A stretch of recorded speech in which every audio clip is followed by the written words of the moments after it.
Well, happy May, y'all. Can you believe it is May? It is time for us to talk about our May housing market update for the southern portions of Northern Virginia. Stick around to the very end as well because I want to talk about appreciation expectations. What's going on with prices?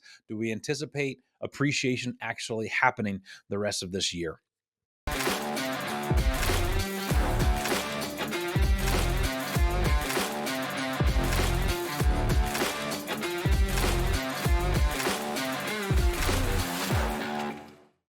So really, it's hard for me to believe that it's May. My second kid, Micah, he's graduating this year. My first is finishing her first year of college, coming back for the summer. I got my third getting into be a senior next year. So boom, boom, boom. I'm on the horizon of losing my three oldest, and then of course we got lots of time for our two little babies to still be with us. Anyways, crazy. Well, not about me. Today is about the real estate market. So let's look at our stats of the month and how do we understand these? So first we look at availability. This is inventory, and the big thing here is you see that we are 12% more right now than we were this time last month. And that says a lot because last month we increased substantially.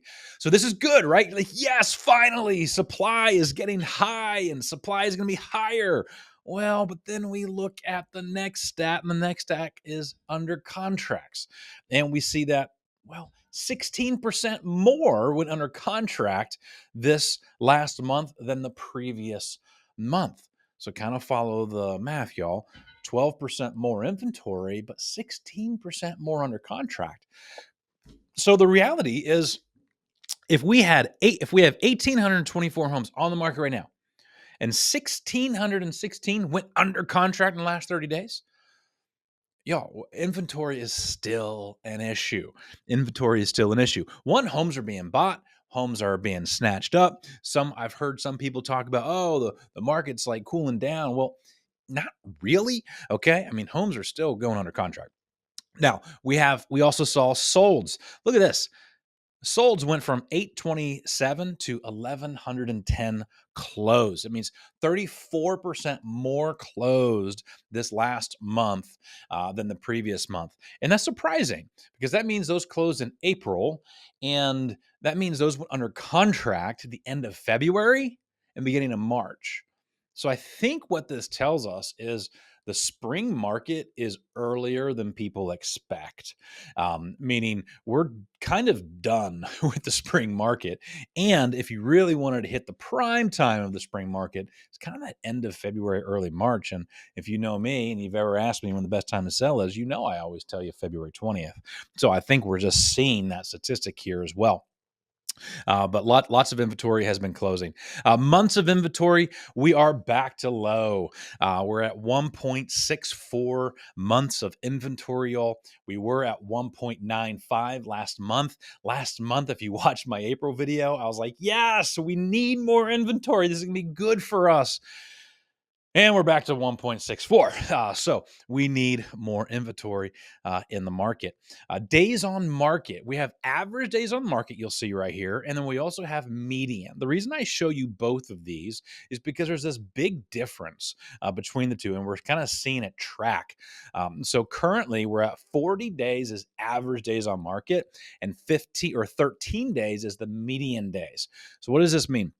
This means in general, if you have a higher price point than the average price point right here, all right, this last month it was pretty much 579,000. If your home is over that, you need to be ready to maybe be hitting a little bit closer to the average days on market, which is going to be pushing that 40 days. Though if your home is priced kind of in that median average price point, you would anticipate seeing something a little bit closer to that 13 days on the market. So average versus the median really has a lot to do with price point because of interest rates still at the moment. Average showings still tracking. We had 3.9 last month. We're at 3.8 this month. So very similar. That's per week. So if your home were to go on the market, you would anticipate the current market is showing about 3.8 showings every single week. And, depending upon when you have sold a home last, you might think that's really low. Well, just be prepared. It might be lower than what you've experienced in the past. At the same time, it's a lot higher than what it's been in the past too. So it's a very healthy mark of how many showings there are. And then we have list to close price has increased over this last month.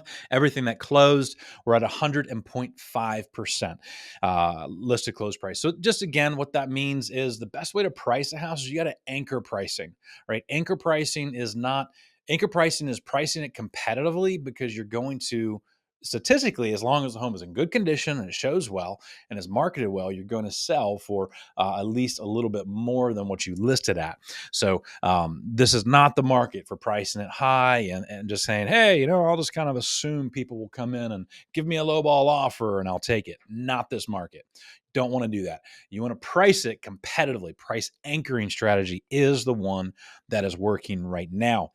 And if you're a buyer, go in knowing that you need to be willing to spend just say 1% more than the average listing price. So if you're capping your viewings at 625, well, maybe you ought to cap it at 615, because that you might need to spend a little bit more in order to be able to purchase a home. So just, think about how to prepare yourself to win in the buyer market. All right. We talked about average sales price at kind of that 580, which is really kind of in our area as a whole. That is what's going to be average. So if you're substantially over that, you want to really make sure you're fine tuning what the market is, and definitely don't overprice. That's just the big thing. So in general, y'all, I think what we're seeing is just it's a healthy market. Um, Average days is still high enough to where it's not people aren't having to go 50,000 over asking price in our area, though they are having to go a little bit over asking, which does support, I think, just where we're going to be going appreciation wise. When we think of appreciation, it has everything to do with the economy, and of course just where the price is going to be going from here on out. Case Shiller, which is very, very trusted, they projected 4.5% appreciation year over year, meaning 2025, your home would appreciate 4.5%. So if you own a home that's 500,000, in short, it's going to be worth 520,000 at the end of the year. And so that's still tracking. FHFA, they did something, which is this is why I want to share this. They were projecting 5%, and they've just dropped their estimate to 3.9%, which is not a massive drop at all. Though it shows us something, right? It shows us they're not changing the appreciations to go higher, right? We're still kind of around that 4% appreciation to anticipate. And we anticipate that's going to be the case unless something drastic happens, right? The drastic things that have to happen in order for prices to really start lowering and not continue to appreciate are going to be things like the labor market drastically changing. And we are seeing changes in the labor market. Not enough to actually show that prices are going down, but because there is some volatility right now, it is something we need to really keep an eye on. Also, interest rates. Interest rates are going to change the prices. Right now, they're around 6.8% nationally.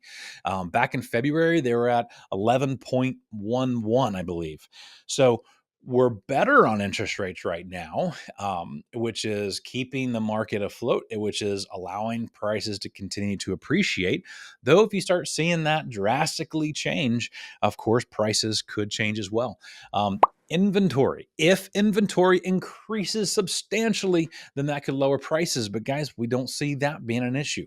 We're at 1.6 months of inventory. We need to be more like 4 months or more before we really start seeing prices change substantially. And of course, we have to watch affordability, meaning like affordability on things like insurance premiums. You probably have heard about this.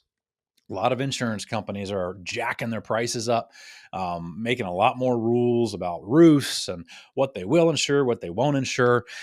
Here in Virginia, we haven't really been seeing a lot of insurance companies deny because of roofs, but I will say almost every one of the buyers buying one of the listings I'm selling, or on my buyers getting a house, the insurance company is asking how old is the roof.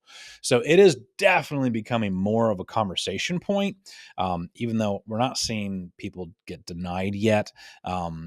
Premiums, I think, is what's going to potentially change even affordability a little bit more. So, guys, as we talk about appreciation, I just think you can be optimistic with anticipating still a 4% appreciation.